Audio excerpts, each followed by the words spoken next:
Roy Suryo akan melaporkan Menteri Agama Yakut Kholil Qaumas ke Polda Metro Jaya terkait kasus penistaan agama.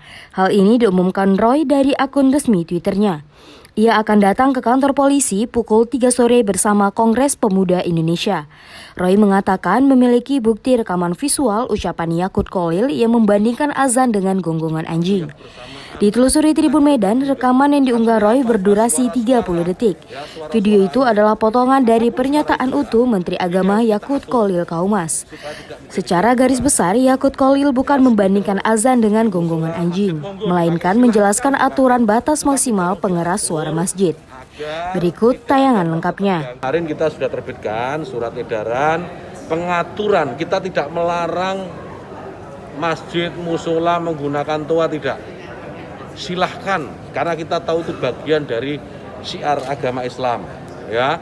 Tetapi ini harus diatur tentu saja, diatur bagaimana volume speakernya, gitu. Toanya itu nggak boleh kenceng-kenceng, 100 desibel maksimal. Diatur bagaimana kapan mereka bisa mulai menggunakan speaker itu sebelum adzan dan setelah adzan. Bagaimana menggunakan speaker di dalam dan seterusnya. Tidak ada pelarangan. Ini aturan ini dibuat semata-mata hanya untuk membuat masyarakat kita semakin harmonis, meningkatkan manfaat dan mengurangi mafsadat. Jadi menambah manfaat dan mengurangi ketidakmanfaatan. Karena kita tahu, misalnya ya, kita tahu di daerah yang mayoritas muslim, hampir setiap 100 meter, 200 meter itu ada musola masjid. Ya, bayangkan kalau kemudian dalam waktu yang bersamaan mereka semua menyalakan toanya di atas, kayak apa? Itu bukan lagi syiar, tapi menjadi gangguan buat sekitarnya. Kita bayangkan lagi, kita ini muslim, saya ini muslim saya hidup di lingkungan non muslim. Ya, kemudian rumah ibadah saudara-saudara kita non muslim itu bunyikan toa sehari 5 kali dengan kenceng-kenceng secara bersamaan, itu rasanya bagaimana?